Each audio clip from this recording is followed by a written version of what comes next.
When we decided to do the rebrand, we self-funded that through sales of where the business actually was.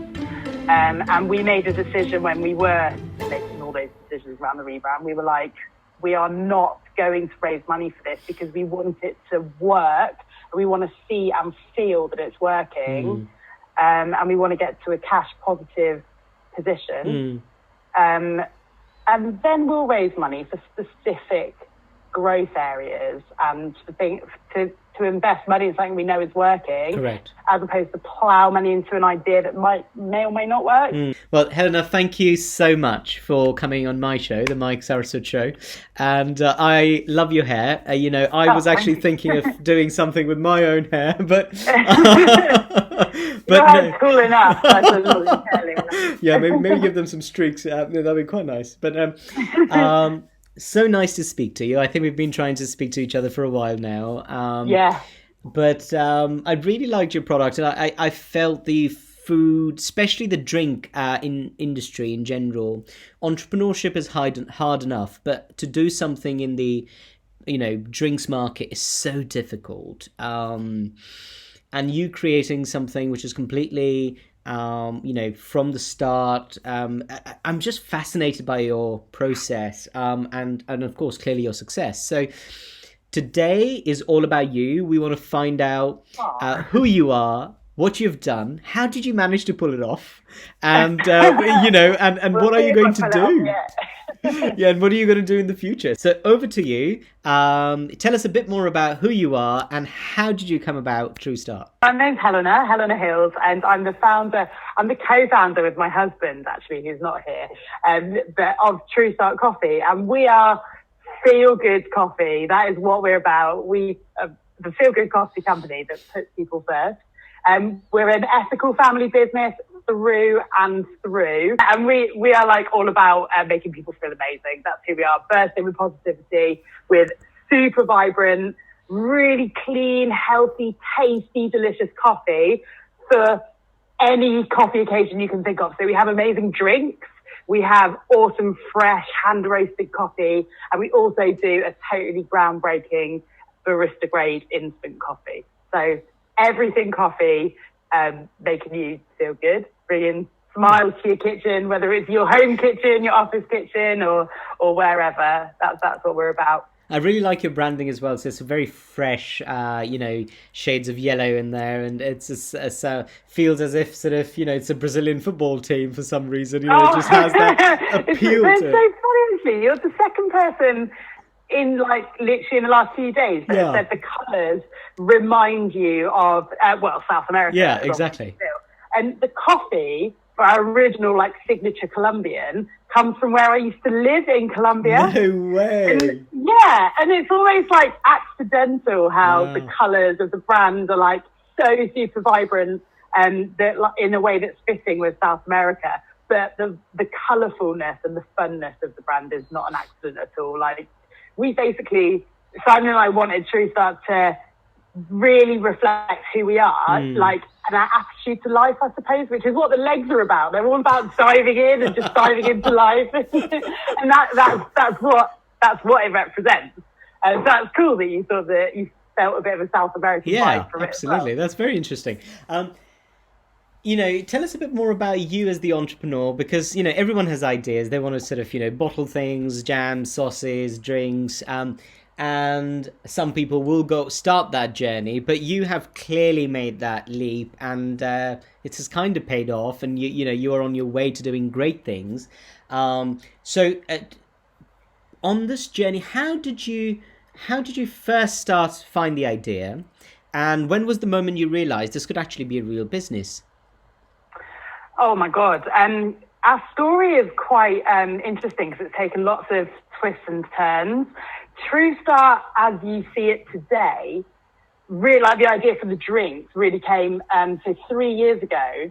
Simon and I went from being the heaviest drinkers in our group of friends to going completely teetotal overnight. So that's just over 3 years. We haven't drank any alcohol at all. Wow. And so TrueStart already existed at that point, the same name, but we were more focused on sport, and our branding was much more focused on sport, and I can get to But we're like really all or nothing kind of people, Simon and I. So we don't have an off switch. So that we kind of decided, like, there was a lot of stresses at that particular point in time with business, and we were just drinking too much fundamentally. So we were like, right, all or nothing. We're going to go nothing. Going to stop drinking completely. And that summer, we went to one of our favourite music festivals near Berlin.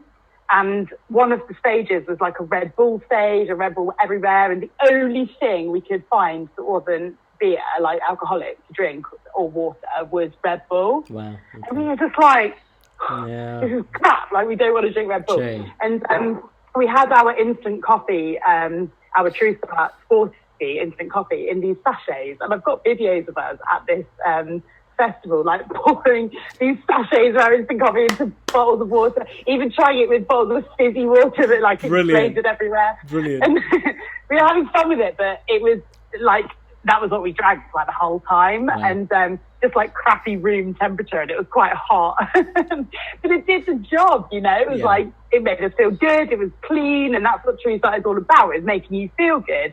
And we have been from day one.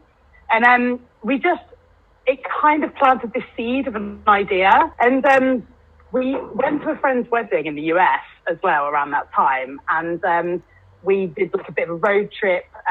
We were really lucky. We went to like Detroit and across to Canada and Niagara Falls. Wow. And over there is so much cold brew coffee everywhere. Even if you're stopping at a petrol station, there's loads and loads of different coffee drinks.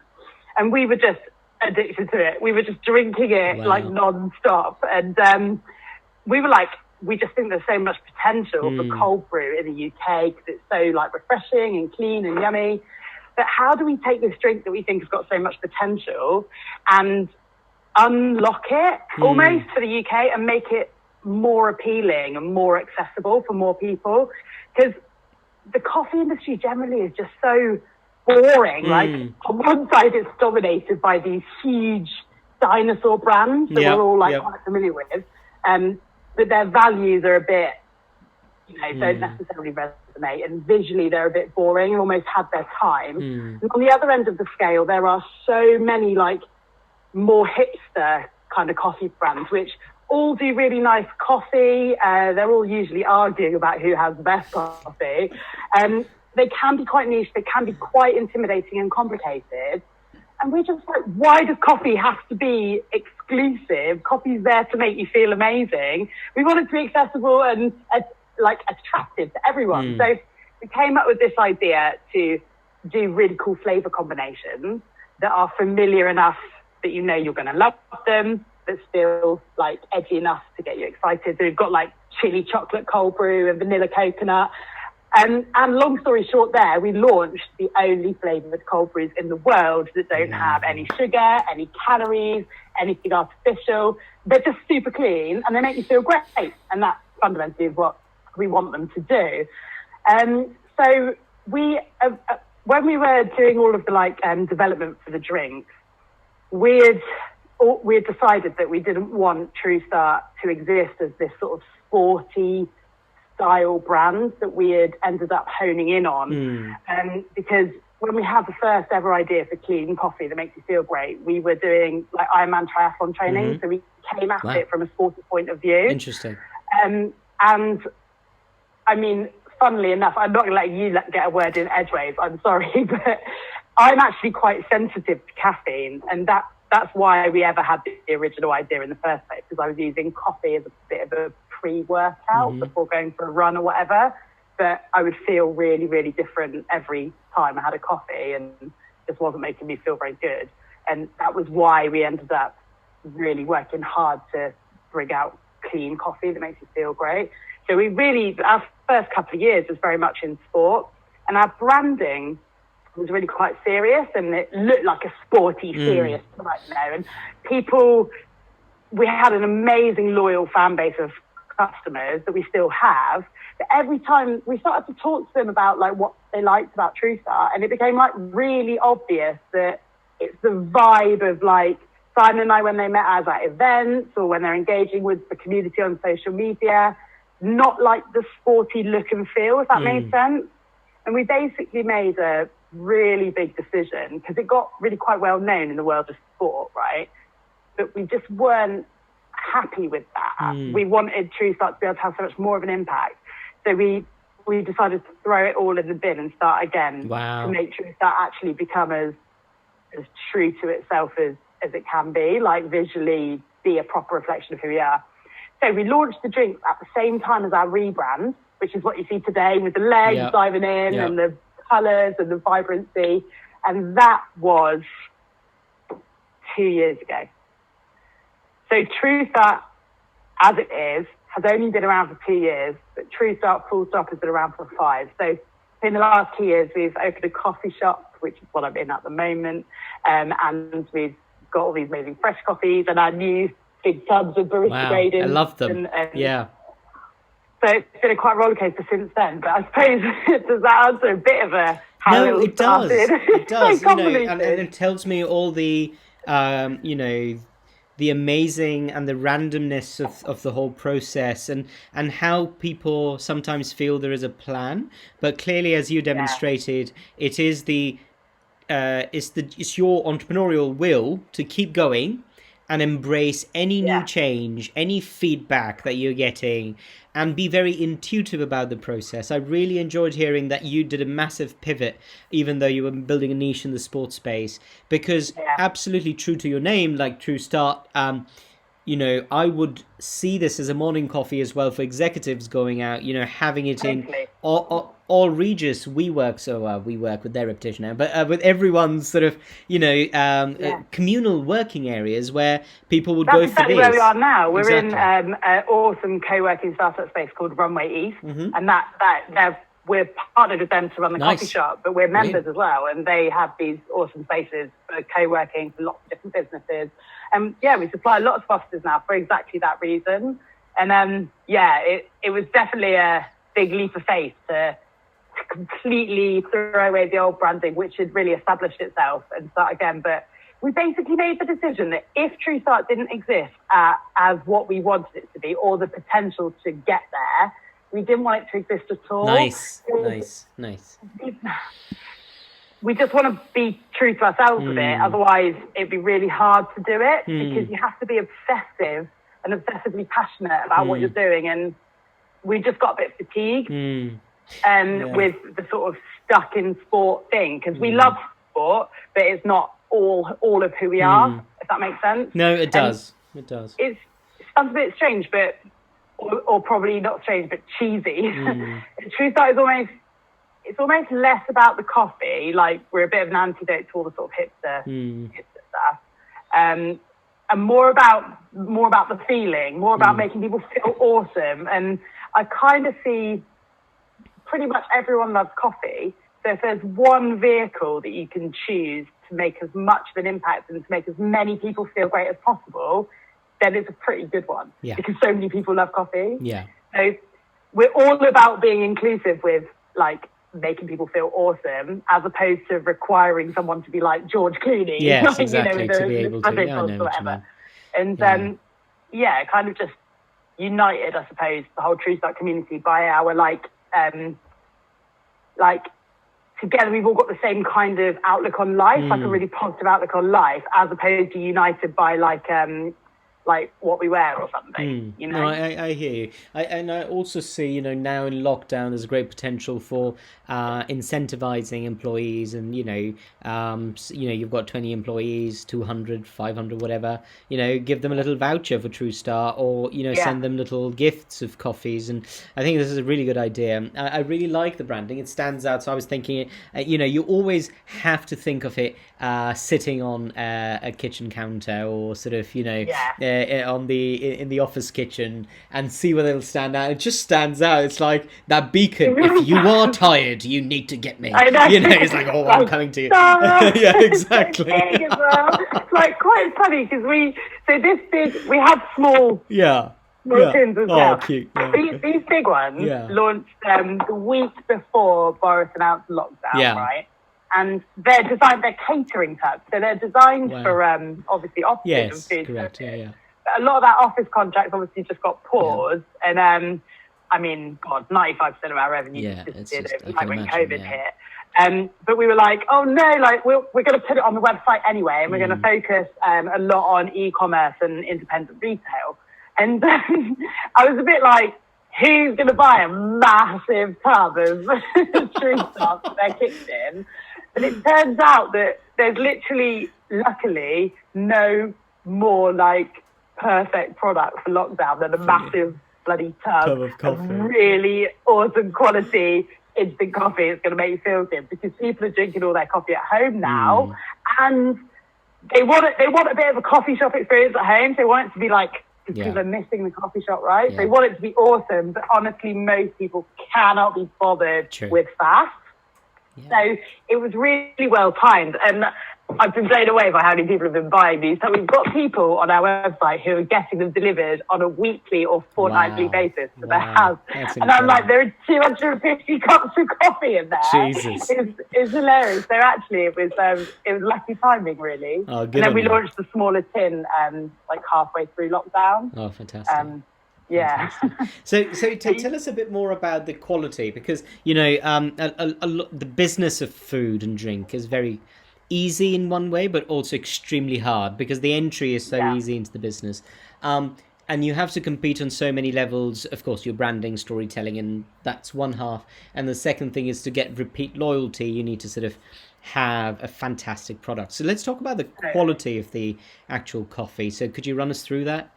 Yeah, God, absolutely. So, I mean, the coffee, our signature one, the Colombian, which we call our energizing Colombian, I mentioned earlier, it literally comes from where I used to live in Colombia. Wow. So it is banging quality coffee.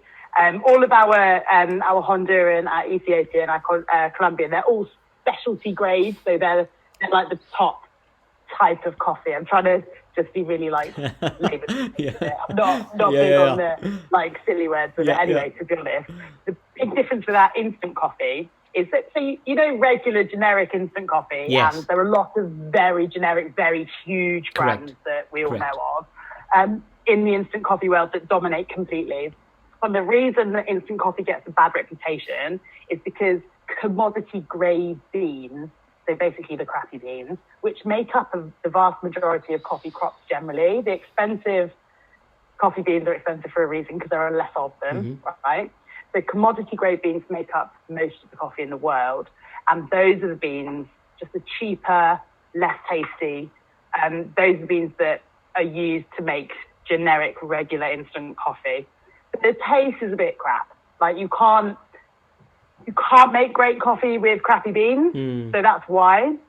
But if you take a really, really great quality bean and make instant coffee with it, what you'll end up with is a coffee that actually tastes competitive to a really decent filter coffee, even though it's instant. And that is exactly what we do. So our beans that we use are barista grade, which is why the taste itself is so groundbreaking within the category of instant coffee. And people are not used to having an instant coffee that actually tastes banging. And our reviews are like, if I need cheering up, which I have done quite a lot over the last 3 months, because lockdown has been tough. I can imagine, yeah. And I literally just go on like our Amazon or our Trustpilot reviews and read them, because they've had me in tears loads of times. And people just like, whether it's comments about how tasty the product is and how they never expected that weather, or just how TrueStart's free.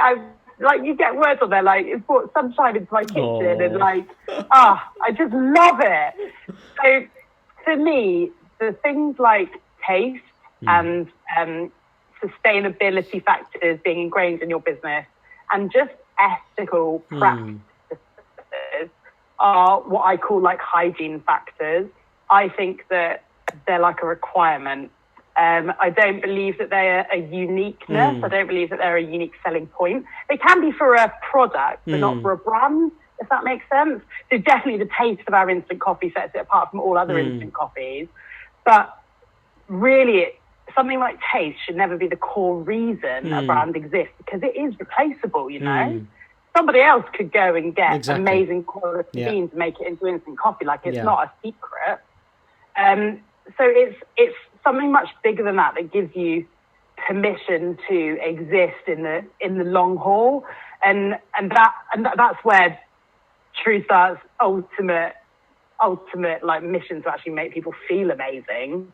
That's what we exist for, and we'll drive the future of coffee. We'll be part of that always, and it will always change. Like, we're actually quite fortunate because even though like people will always drink coffee, right? That's why we're fortunate, but they will change how and when and what and where and why.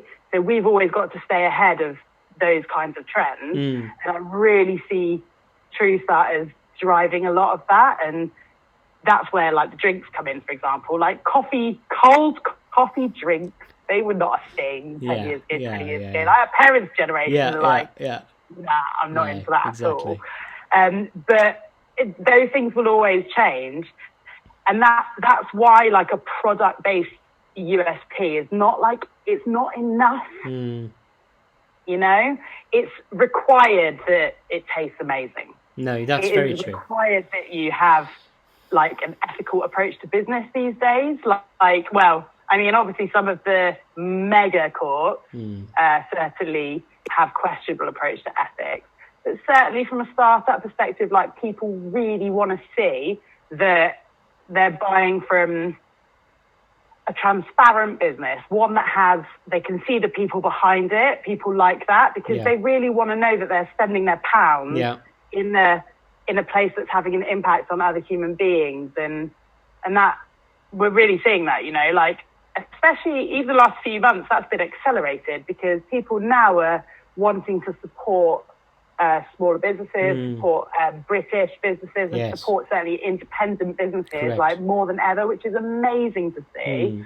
And you know, it's crucial for our whole economy. Exactly. Like it is true, that whole quote about small businesses being the backbone of the economy. True. Like, it is very true. It is true. That's true. You know, the bigger picture is like really important, even though things like taste are obviously important as well. I think the bigger picture is what gives you permission to exist. I agree. No, it makes perfect sense. And, you know, we work with loads of different brands, and I think we are finding top-down now there is both internally, top-down, of course, sort of CEO, CMO level, but also externally, as you said, the market conditions are such that people question, they demand a brand to have a bigger meaning. You know, what's your purpose? And sometimes it can be very simple, but it's that whole idea of transparency. You are existing for something that, you know, you're not just making another product. You are there for a bigger reason. It's very interesting you say that. Paper, humans have like never had more. Exactly. Right? But it kind of feels like we're so, despite all that, we're like so divided and sad and even angry, like more so than ever. And like the world now more than ever really needs businesses that like truly care about people. It's so important. And brands that have got that deep meaning and want to engage and want to mobilize change, that is just never been more important and more like demanded either. And that's what we want to do. We want to spread positive energy. Like, I basically think that if you can spread positive vibes to another human being, just you as an individual on any given day, they will go on. They could have been in the worst mood. And if you give them some good vibes, you make them feel good, and you give them positive energy, they will then have the positive energy they need to go and do their thing, whatever their thing is, and they will pass it on to someone else, and the world will be a net better place. And that's our purpose. The more people I can make feel positively energized, not negatively energized, because that exists as well. You know, we need it. We really need it. We need it more than ever. And we've got a lot of like constant negative energy, things like social media. And it is constant way to fire people up in a negative way. And we need positive energy. And there's a lot of like a requirement on people to find it themselves, you know, with self-care and that kind of thing. But actually when people feel negative, it can be well hard to do that. It can be really hard to motivate yourself to even switch off the TV or your phone or something. If you're feeling crap, it's a down spiral. So TrueStart is all about like actually just being the energy that is like infectious. Should I use the word infectious at the moment? Oh. It's true though, right? Yeah. But No, yeah, I know what you mean. These kinds of like reasons for existing, which like I personally, me and Simon are so, it's like what we exist for, inside and outside of TrueStart. Like, we want to create that change and have that impact, and it's what gives us the energy to make it exist. No, that's very interesting about the energy, and I think it'd be good to talk about momentum, because things like these are not easy to do. So it's tell me maybe a moment that you and Simon felt that, gosh, this is getting really hard for us, and how did you manage to have the momentum to keep going?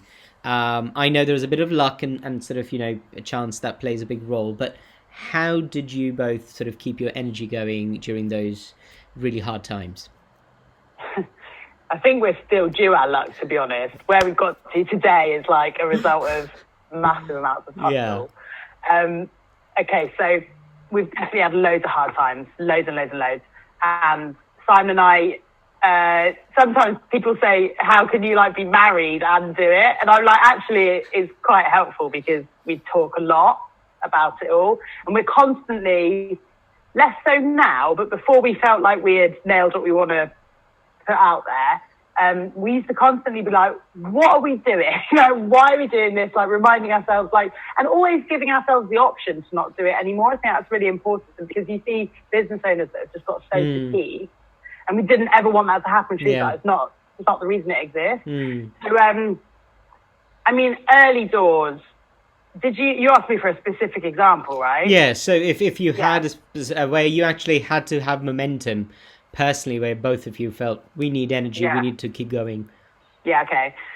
So 3 years ago, when we just generally were really fatigued with TrueStart, right? And we had existed. So TrueStart is 5 years old. We'd existed for a couple of years. We had worked our asses off, and I mean that. Like, so day one was Simon and I in a field with about 20 people that were running a 10k race, like a really tiny, crappy race, and it was just like a couple of cones in a field. That was like it. And we were like handing out shots of TrueStart, our first ever product, which was actually our instant coffee, but a really crappy looking jar. Handing out shots of it and being like, have an awesome race. Like, we were literally there, like bringing all the energy. And day one there was people coming back and after their race and going, I got a PB, like you made me feel amazing. And that like massively fired us up. Brilliant. For literally what we're still doing now, which is making people feel amazing.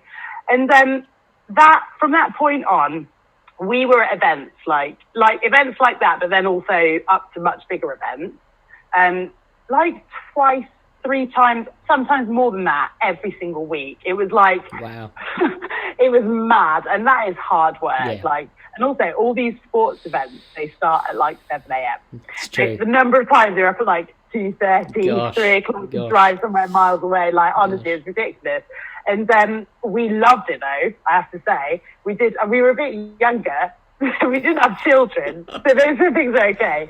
But we like, it was really, really like relentless, like really non-stop. We did it because, well, we loved engaging with our customers, and TrueStart's always been about that, about like knowing our customers, because if you don't know them, how can you make them feel good? That's obvious.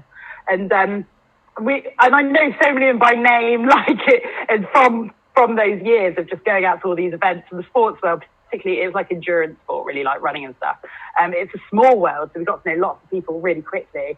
But after a couple of years, like, it's a bit of a learning what your gut sounds like. What does your gut actually sound like? And also then acting on it.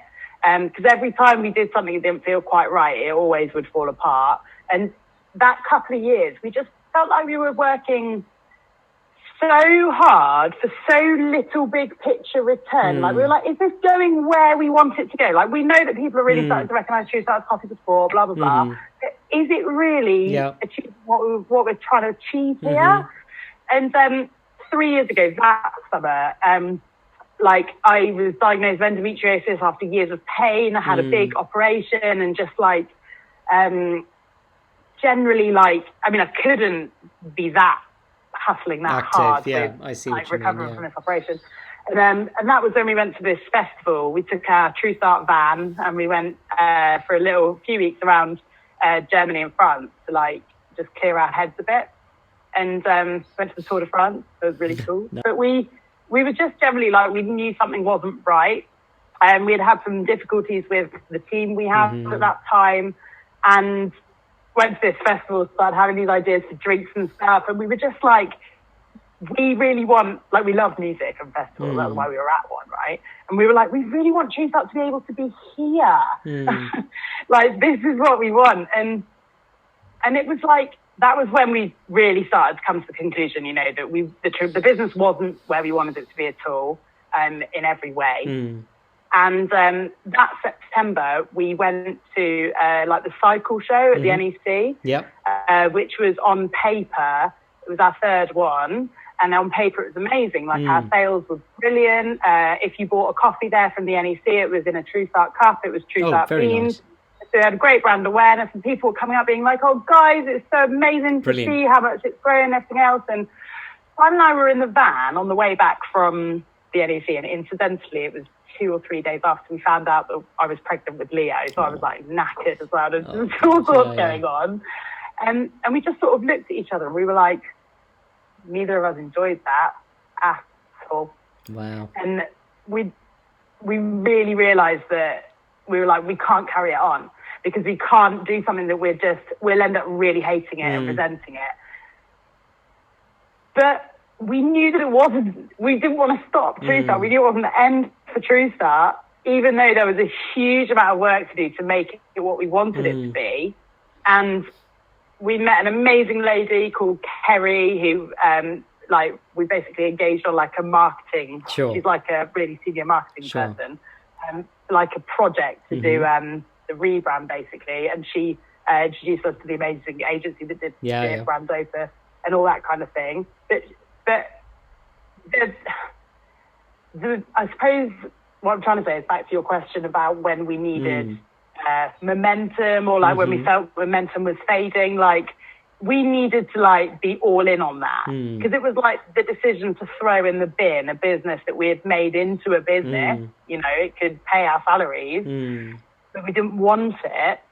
Do you just carry on regardless, or do you literally start again after like 2-3 years of just pure hustle to build the brand to what it was, and literally almost throw it away?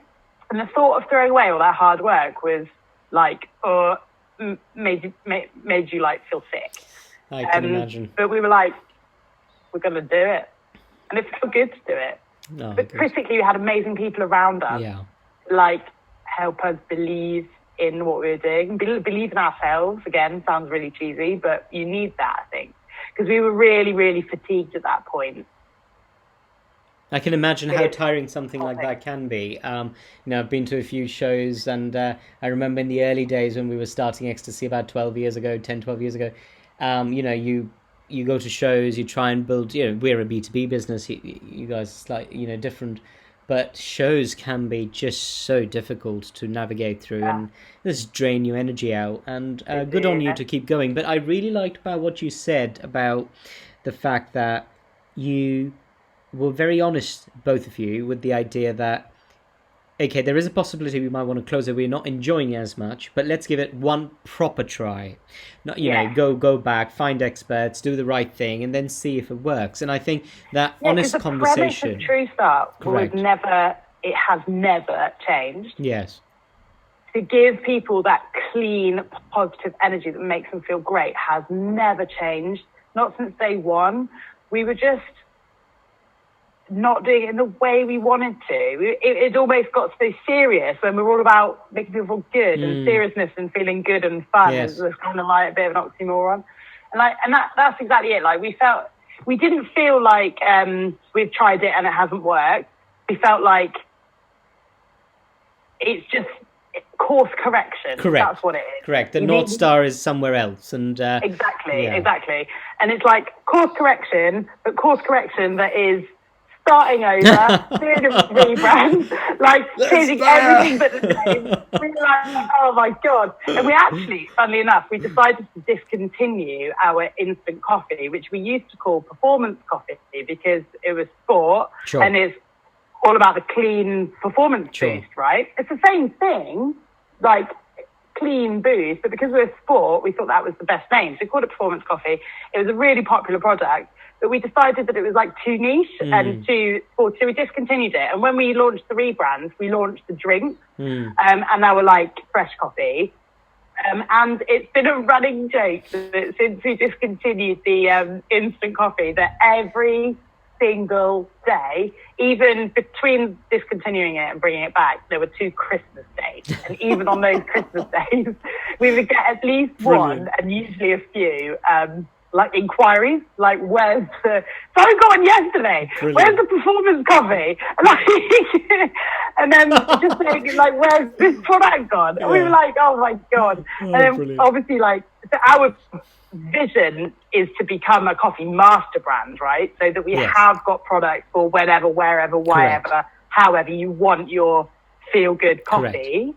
So instant does fit into that. But we did this whole, like, obviously, like, consumer behavior research, and we did a lot of that.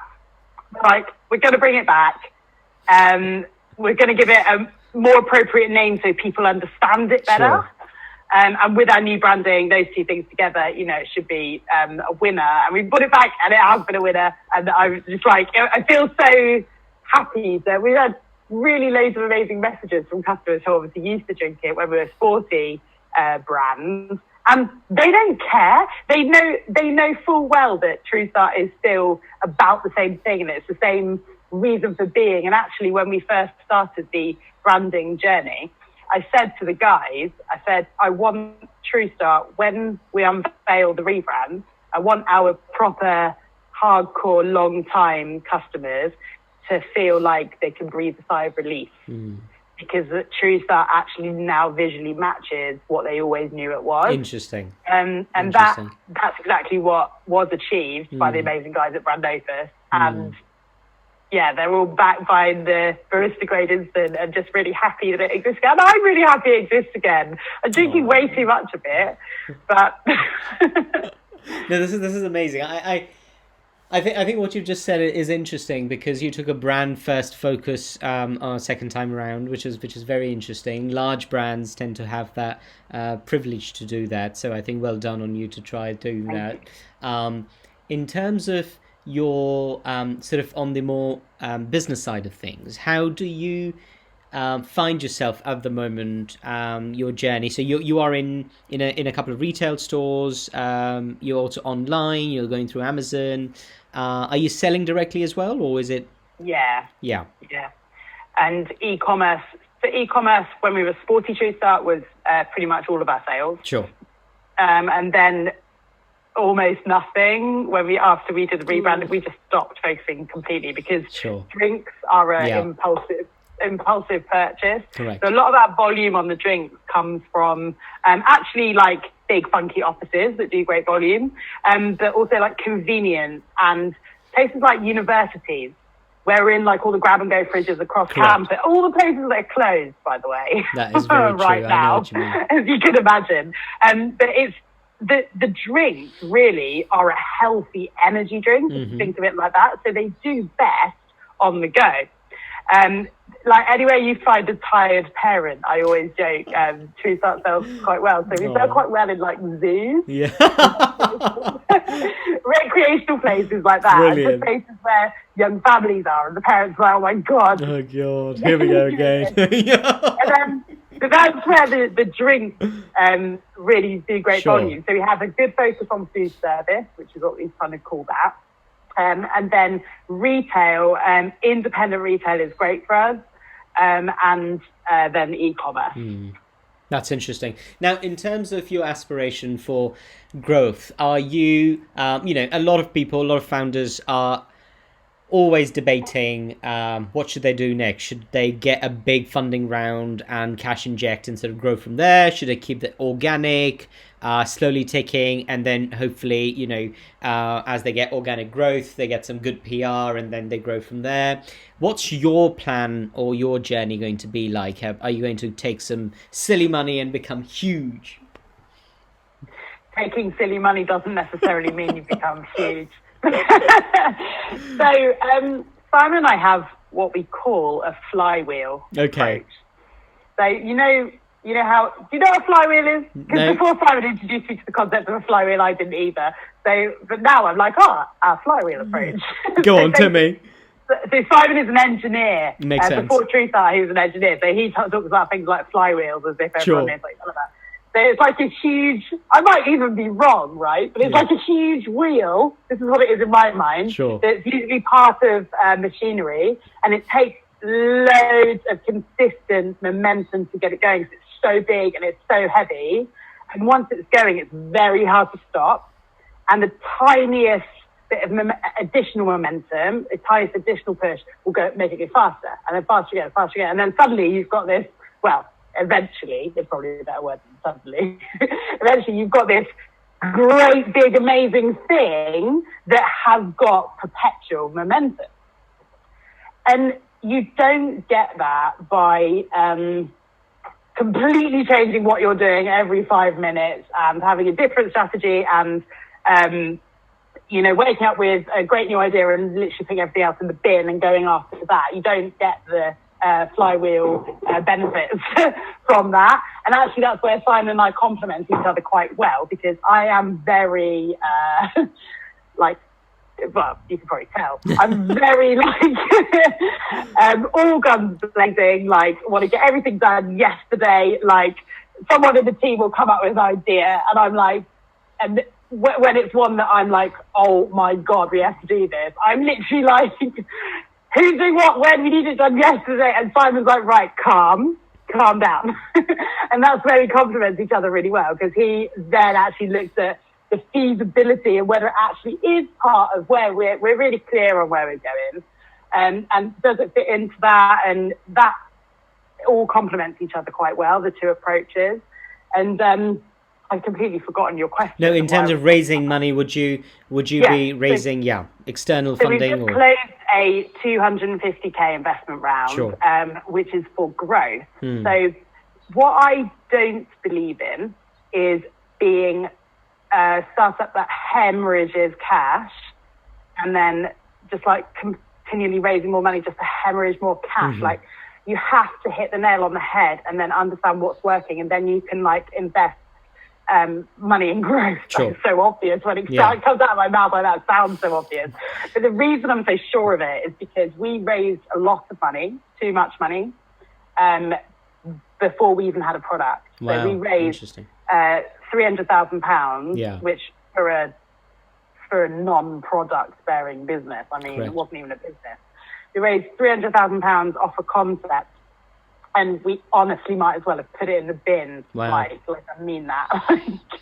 And actually, it's a bit of a lie, because obviously we learned so much from money, and there are things that I don't think you could have told me. I think we had to experience those mistakes ourselves. But my God, we didn't spend it on anything lasting, anything enduring, anything. It stopped us, having that money stopped us focusing on sales as well. So we basically knew we didn't want to make that mistake again. That money was gone pretty quickly. When we decided to do the rebrand, we self-funded that through sales of where the business actually was. And we made a decision when we were making all those decisions around the rebrand. We were like, we are not going to raise money for this, because we want it to work. We want to see and feel that it's working. And we want to get to a cash positive position. And then we'll raise money for specific growth areas and to invest money in something we know is working. Correct. As opposed to plow money into an idea that may or may not work. And so we've gone from being, I suppose in 5 years we've grown up a lot. I'll probably look back at myself now in 5 years, 10 years, whatever, and be like, we've grown up a lot again. Might have a different colour hair, you never know. but we were so like, we were super naive because we had never done anything like this before. We weren't even in food and drink before. Simon's engineer and I was in software sales. Very, very different. And we just didn't know what we were doing at all. But that's amazing, right? A lot of entrepreneurs feel, that, I'm not competent because I don't know this. Some of the biggest entrepreneurs in the world tend to not know that technology completely, but they bring the best people in. The energy is right. So, I completely agree. We didn't know what we were doing. We had never done anything like it before. You spend what you've got, and because we had so much money, because we had raised so much money, we spent it on like crap. So we wouldn't have spent it on if we didn't have it. Makes sense. It would be interesting to know what the output would have been doing the same thing without that money. Yeah. But what we essentially did was we overhired. We hired a lot of people that we just didn't need, which was a distraction. So we were like, we're not doing that again. Very good. And that's where the last couple of years we've really now grown up to have a sustainable approach to business. Like, I'm not about TrueStart being some sort of boom and bust and like, I want to sell this company in 5 years and make 100 million. Call it a crap. Get me an exit, man. Because it's not our reason for doing it. Like, our reason for doing it is because we bloody love it and we want to have a massive impact in this world, and that is true. Because if we didn't, we just would have stopped it. Yeah. I was earning a lot more money before TrueStart selling software, believe me. No, I can imagine. And I think that passion, sort of that true drive, especially from founder-run businesses, it is so crucial in everything, in the communication, in repeated touch points that you're having across all the customer journey. It's very important.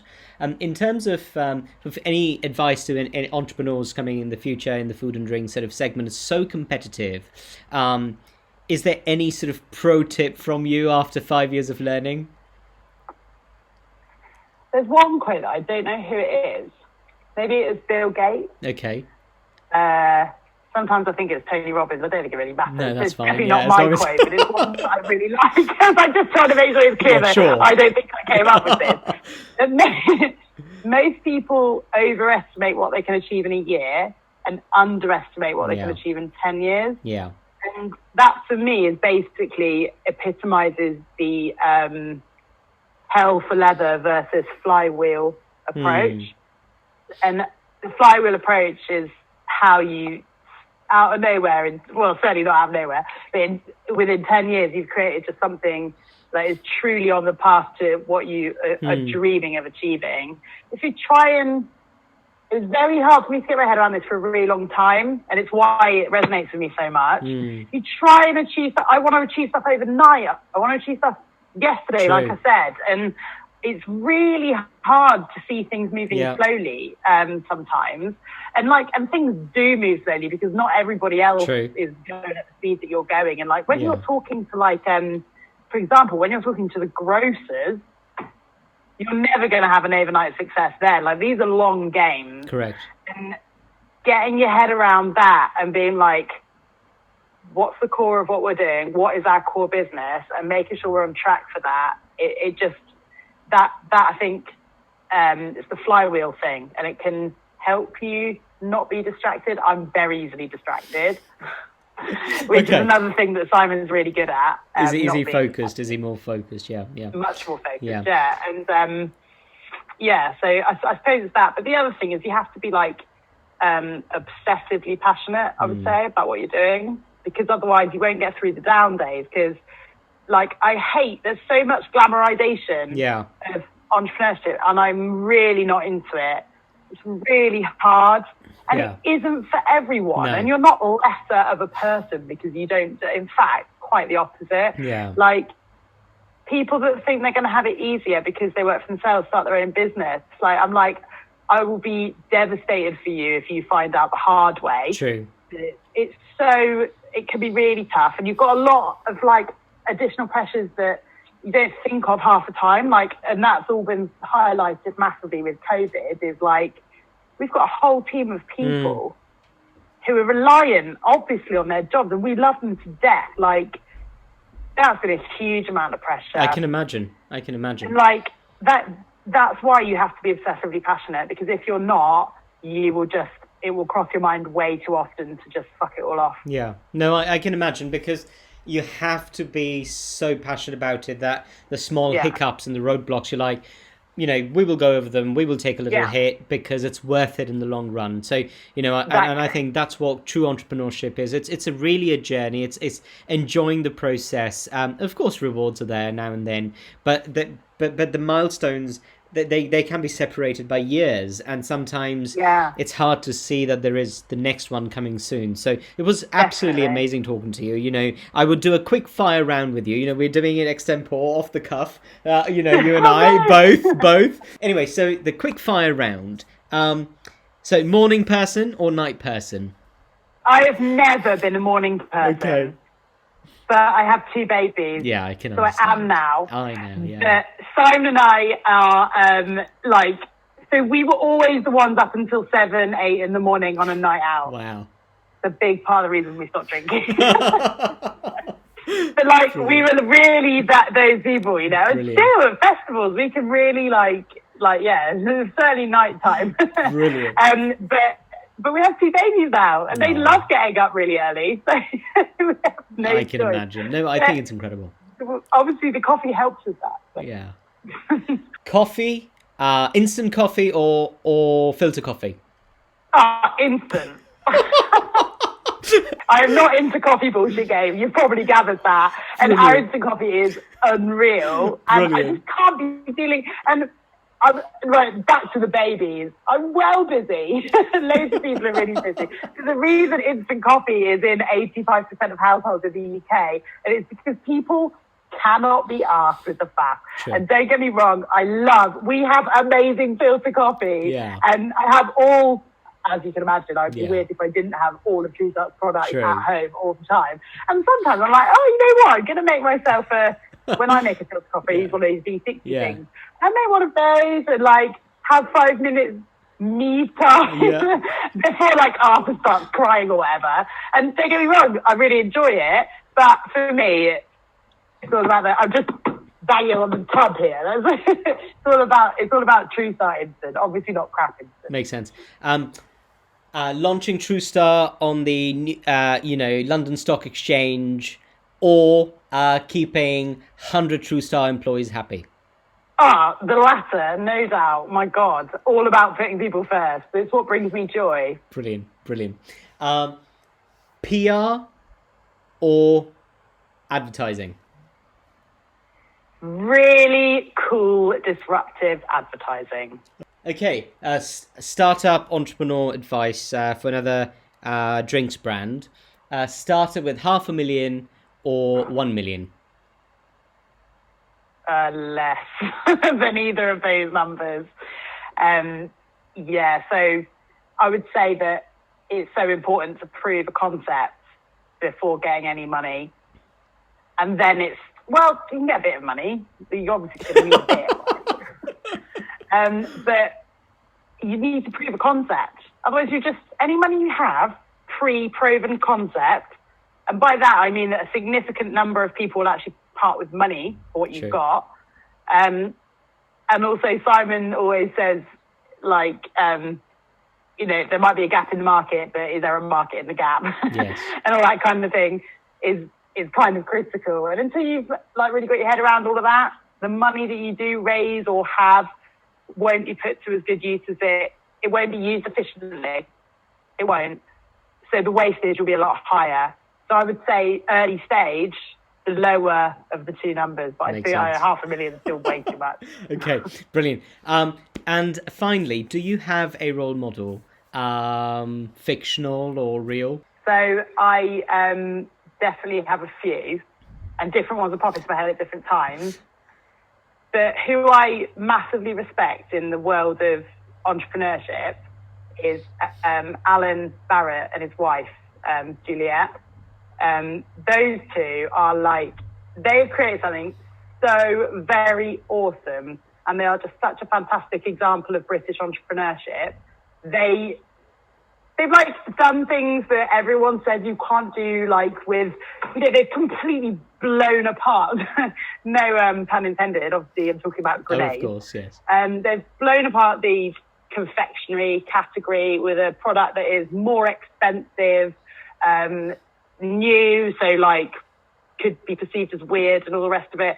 And everyone loves it. They're the top sellers in our coffee shop. That's interesting. And just everything they do, like they know who they are, and they are so bold with who they are. They are not apologetic for being who they are, and they're good guys as well. And both of those two, I've never actually met Juliet. I've spoken to Alan, but their team, I've met a few of those guys quite a lot, and it's a really cool company. Interesting. They've done an amazing thing. And I really respect them. That's a great answer, because a lot of people sort of go too far sometimes when sort of in their segment, or might be talking about a very large corporation or somebody that they can't aspire to. But I think Grenade is phenomenal. All their campaigns around having that tank just going through the city, and it's cool. It's so cool. I loved it. I loved it. And I think he now does a podcast as well, and he's bringing some very interesting people on it. So and they're very passionate people. I truly believe. But no, great answer. So I personally enjoyed talking to you. This was brilliant. I'm sure we will have a next round in a couple of years. But awesome. Thank you so much for your energy. TrueStart is amazing. I love the branding. And anyone watching, do buy TrueStart. But beyond that, and leave some good comments for TrueStart. But from an entrepreneurial journey, what an exciting time you've had. And you've been bold and brave. And thank you for sharing all the amazing stuff you've done. Thank you. It's been really fun talking to you. I really appreciate you asking me to join you. No problem. Thanks, Helena. All the best. Bye. Bye.